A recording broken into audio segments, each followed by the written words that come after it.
What's up everyone, Pags here at MEI Studios. This week we're going to look at one of the best yet most awkward mics I've ever used, the AEA R88 Mark II. Before we get into the history of AEA, please hit that like and subscribe button, it'll really help us grow the channel. We can't discuss AEA as a company unless we talk about its founder, Wes Dooley. Wes started his audio journey in high school when a friend of his had gotten a Heath radio kit around 1960. At the time, they were living high up in the mountains of California, and they found that by aiming the antenna of the radio towards the Los Angeles area, they could pick up a whole slew of new radio stations which were playing music they had never heard before. Soon after, Wes had pilfered a PA mic from the school cafeteria to use in a physics project where he built an audio amplifier. He was hooked on audio. From there, Wes attended Pomona College, where he started in broadcast on their radio station. Eventually, he moved on to KSPC-FM in Claremont, California, where Wes got tired of just spinning records and borrowed a tape machine from the station to go out and record bands live to use on his radio show. Using the tape machine and an Electro Voice 664, he began his recording adventure. Over the years, his love of recording had him all over the late 1960s California music scene. Building the gear he needed for recording with his colleague, Dr. Robert Gerbrach, the pair began building studios for clients. Around this time, Wes started working with Wally Heider and Frank DiMedio, who worked at United Western Studios. Wally took Wes under his wing, so to speak, and had introduced him to an RCA 44 ribbon microphone. The tonal and sound quality was very different than the condenser mics that Wes was used to using. The sound caught Wes's ear and he was hooked. By 1976, Wes was operating a repair service, AEA, for RCA microphones. At this time, Dick Knoppow, AEA's chief engineer, was trying to get AEA to take over service orders for RCA's mic division. Wes and Knoppow visited John Sank, RCA's chief engineer, after an AES show in New York, who taught them to use RCA's technique for installing and tensioning the ribbons. Sank also gave them a large quantity of unused ribbon material and a ribbon corrugator, which are still being used today. In 1986, RCA was acquired by General Electric and was liquidated, including the microphone division. AEA was now the only game in town for servicing the RCA mics that were still in regular use. By 1998, AEA was manufacturing all of the parts for the original RCA R44 microphones, and Wes decided to try to put together new microphones from these parts. Thus, the AEA R44C was born. An almost exact recreation of the original. The only exception was the use of better, longer-lasting metals for certain parts. In addition to the 44, AEA was reproducing classic mics like the KU4 and making new mics based on the old RCA technology, improving the designs, consistency, and reliability. While RCA now only exists as a trademark of Sony, AEA remains strong, innovative, and bringing new products to market, such as their line of ribbon mic pre's. If you have some time to spare, check out our impedance video to learn why higher impedance mic pre's matter, especially on ribbon microphones. One of their original designs was the stereo R88, so let's take a look at the microphone now.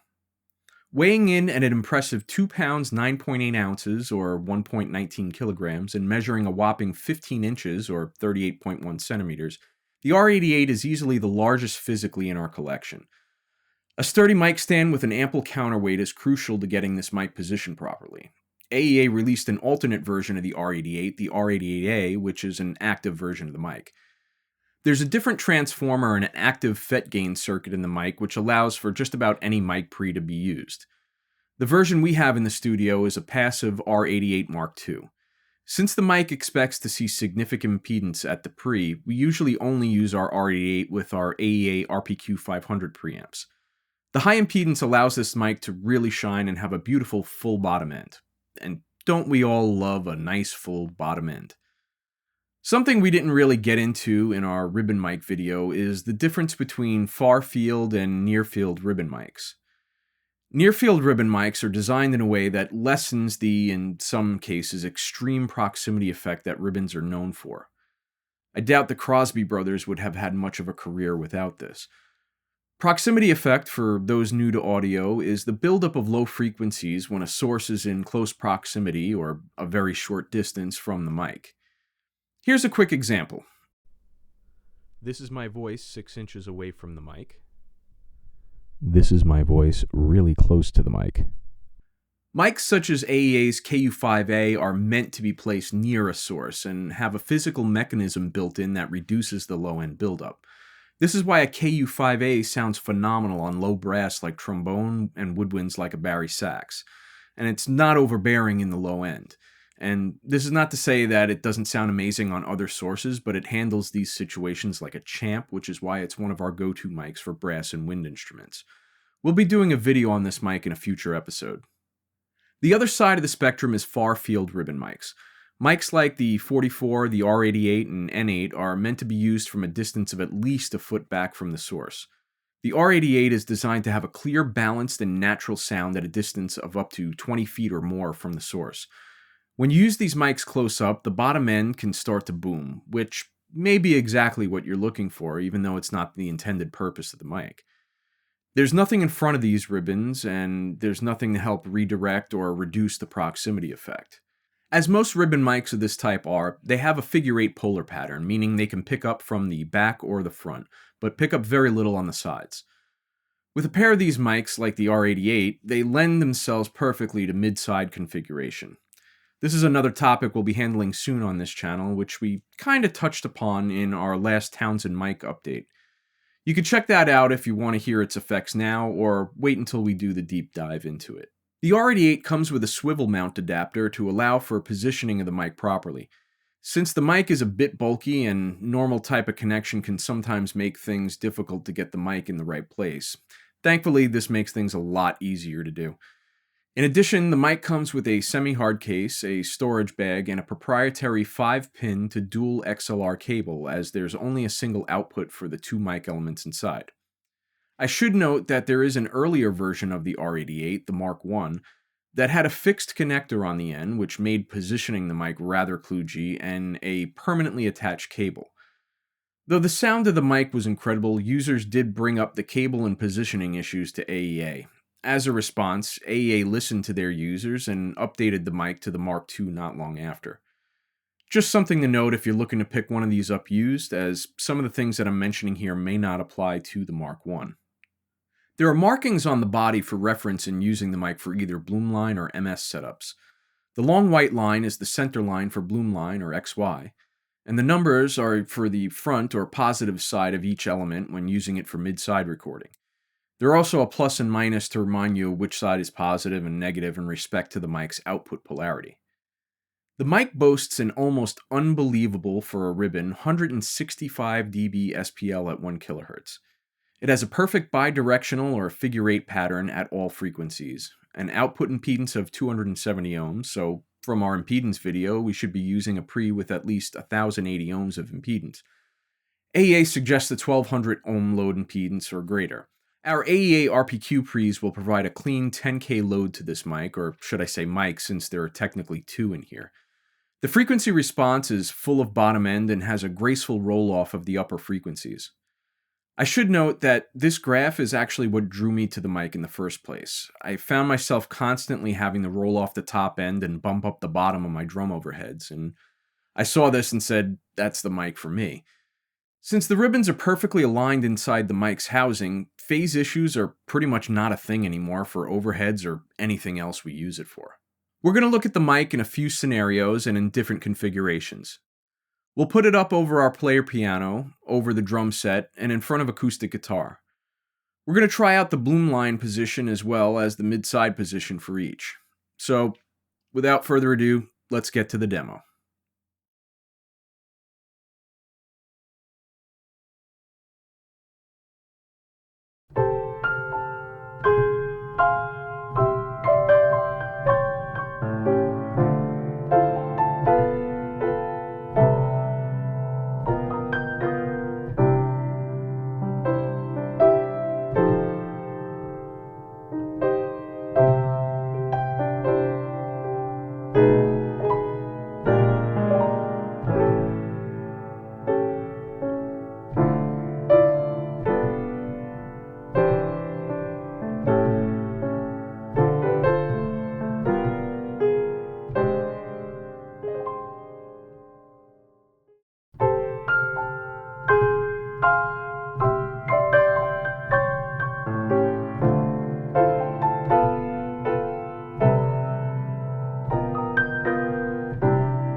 Now, this mic is obviously not for everyone. It's definitely a studio grade mic aimed at the more professional community. With a street price of around $2,000 for the passive and $2,400 USD for the active version, cost is certainly a factor. Even used, the mics are going for close to their original selling price, so don't expect to find these used for any kind of big savings, though they do occasionally pop up for a few bucks less. For me, the cost certainly justifies itself in the savings of time it takes to both put up the mic versus setting up a stereo pair, as well as the almost nothing I have to do to get the sound right in post. For room recordings, things like big band, orchestra, and choir, the sound is just about as natural as you can find. The stereo field is just about as perfect as being in the room and listening with your own ears. Does this sound like something that could be helpful to you in the studio? Do you own one of these and have it as a go-to mic for something other than overheads or rooms? Let's discuss it in the comments. If you've gotten anything from today's video, please hit that like and subscribe button. It'll help us out tremendously. Also, hit the notify button if you're interested in studio mics and other audio-related things, so you'll be notified when we put up a new video. Well, that's it for this time. This is Pags, signing off.